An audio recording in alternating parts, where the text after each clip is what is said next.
सो आप अगर मकआउट के बच्चे हो एंड अब राइट नाउ फर्स्ट सेमेस्टर या थर्ड सेमेस्टर में हो, देन आपके एक माइंड में प्रश्न बना हुआ है कि जो पासिंग मार्क्स है उसका क्या सिस्टम है। क्या मुझे ओवरऑल देखना चाहिए या मुझे इंडिविजुअल देखना चाहिए थ्योरी पेपर में। तो देखो मैं आपका मार्क्स का डिस्ट्रीब्यूशन है वो जरा बता दूँ आपको। ओके, तो 25 आपका सी ए मार्क्स है, 5 आपका अटेंडेंस है एंड 70 थ्योरी है, तो टोटल 100 बनता है।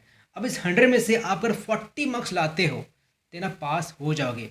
अब ऐसा नहीं है, देखो 40 मार्क्स जो है ना वो ओवरऑल है, मतलब कि आपको इतना लाना ही पड़ेगा सब मिला जुला करके। आपका सी ए हो गया, आपका अटेंडेंस हो गया, आपका थ्योरी हो गया। अब बच्चे क्या बोल रहे हैं, सपोज मैं सी ए में 25 ला देता हूँ, अटेंडेंस में सपोज मैं 5 ला देता हूँ, ठीक है। तो अगर मैं 10 लाता हूँ तो मैं पास हो जाऊँगा थ्योरी पेपर में एंड ओवरऑल 40 बन रहा है। तो ऐसा नहीं है, ऐसा बिल्कुल ही मत सोचिए। आपका जो थ्योरी पेपर है उसमें कुछ ना कुछ एक कट ऑफ रहता है। अगर वो कट ऑफ क्लियर नहीं करते हो देन आप लाइक नहीं हो पाएगा। अगर सपोज़ आपका 25 वहाँ पर आ जाता है, 5 यहाँ पर आ जाता है एंड 10 लाते भी हो, आप सोच रहे हो कि मैं पास हो गया, तो ऐसा बिल्कुल मत सोचिए, ठीक है। ये आपका एक मिथ है। आपको कुछ ना कुछ एक मार्क्स लाना पड़ता है। अब वो कितना मार्क्स लाना चाहिए, तो देखो आपको एटलीस्ट 22 नंबर लाना पड़ेगा आपका थ्योरी पेपर में। तो 70 में से अगर 22 लाते हो देन ओनली आप पास कर पाओगे। ऐसा नहीं कि अगर मैं 10 लाता हूँ एंड बाकी में 25 5 30 है, तो 30 प्लस 10 पास 40 हो गया, तो ऐसा नहीं है। आपको थ्योरी में कुछ ना कुछ लाना ही पड़ेगा। अगर वो नहीं ला पाते हो, जो कट ऑफ है, ठीक है, जैसे 22 नंबर में जो बताया, देन आप अगर 42 लाते हो ना देन ऑल्सो आप पास नहीं कराओगे। आपका फिर से पेपर दिया जाएगा, फिर से अटेंड करना पड़ेगा। जो जूनियर होंगे उनके साथ आपको वो सब्जेक्ट, आपका जो बैकलॉग है, क्लियर करना पड़ेगा। मैं मान के ये चल रहा हूँ कि आपका जो सी ए मार्क्स है 25 में से आपका सपोज 16 आ रहा है, मैं वर्स्ट मान के चल रहा हूँ, 16 तो आपका आ ही जाएगा आराम से, बहुत आराम से आ जाएगा, ठीक है। क्योंकि सी ए का जो मार्क्स है वो बेस्ट ऑफ 4 आपका लिया जाएगा। सी ए 1 सी ए 2 सी ए 3 सी ए 4 जो भी बेस्ट होगा उसको लिया जाएगा। तो मान के चलो कि आपका बेस्ट ऑफ 4 16 होगा, ठीक है। अब जब अटेंडेंस है, पास्ट में अटेंडेंस का होता है। अब देखो अटेंडेंस का जो मार्क्स है पूरा पूरी कॉलेज के हाथ में होता है, ठीक है। तो अटेंडेंस मतलब मिनिमम आपको 5 नहीं देंगे हो सकता है, लेकिन 4 तो दे ही देंगे, ठीक है। तो देखो अगर देखा जाए आपका सी ए एंड अटेंडेंस मिला करके आपका 20 नंबर कन्फर्म है, वो रखा है, ठीक है।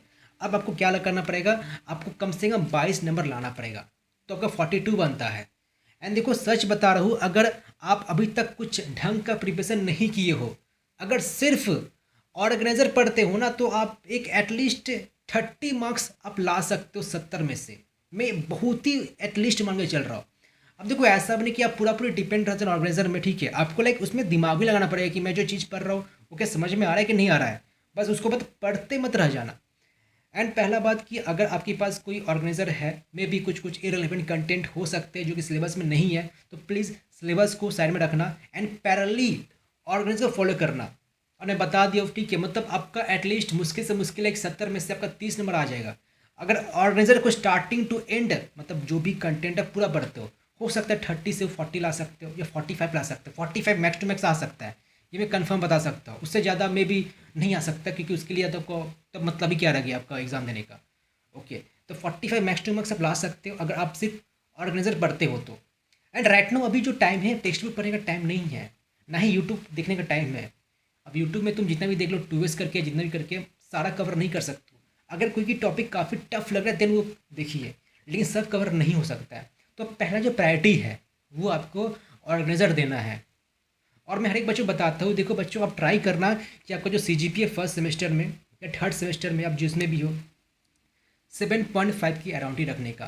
देखो प्लेसमेंट के वक्त 6 CGPA का रिक्वायरमेंट होता है, उससे ज़्यादा रिक्वायरमेंट नहीं होता है। लेकिन एक्चुअली होता है कि सपोज कि कंपनी ही आ रहा है, ठीक है, आपके कॉलेज में, एंड कंपनी का रिक्वायरमेंट है 70 बच्चों का, एंड आपके कॉलेज में सपोज 150 बच्चे एलिजिबल है उस कंपनी में बैठने के लिए, ठीक है। तो ऑब्वियसली वहाँ पर कुछ एक फिल्ट्रेशन का काम चल रहा होगा, ये आपको पता नहीं है। जब प्लेसमेंट होता है तो उस वक्त समझ में आता है, अच्छा जी ऐसा ऐसा काम होता है, ठीक है। तो मे भी आप नहीं जानते हो, लेकिन ऐसा होता है फिल्ट्रेशन का काम थ्रू CGPA। तो 6 CGPA तब तो एलिजिबल हो ही, लेकिन जो रिक्वायरमेंट है उसको भी पूरा पूरा करना पड़ेगा ना, तो फिल्ट्रेशन काम स्टार्ट हो जाता है। तो मैं हर एक बच्चे को बताता हूँ कि आप लोग ट्राई करना है लाइक 8 के अराउंड रखने का, बट फिर भी लाइक आप अगर नहीं पढ़े तो जी 7.5 के नीचे ना मत लाइए, 7.5 के ऊपर ही रखने का। अगर नहीं पढ़े हो तो बाद में लाइक मैनेज कर देना 8 के करीबन, लेकिन अभी के लिए अगर देख रहे हो ना 7.5 ही रखो बच्चे। और हाँ, एक और सबसे इंपॉर्टेंट बात, कोई भी क्वेश्चन लीव मत करना, हर एक क्वेश्चन को अटेम्प्ट करना। अगर कोई क्वेश्चन नहीं जानते हो, एकदम अननोन हो, कुछ पता ही नहीं है, देन ट्राई करना जो क्वेश्चन में जो कीवर्ड है, जो वर्ड है, उस कीवर्ड को फाइंड करना, एंड उस कीवर्ड के बारे में तुम जो भी जानते हो लिख दो। और देखो तुम लिख ही दोगे अगर तुम अच्छा से पढ़ के रखे हो तो। बाकी आपके मन में कुछ भी प्रश्न है, कुछ भी डाउट है, तो इंस्टा या व्हाट्सअप है, आप चाहो तो इस पर मुझे कनेक्ट कर सकते हो।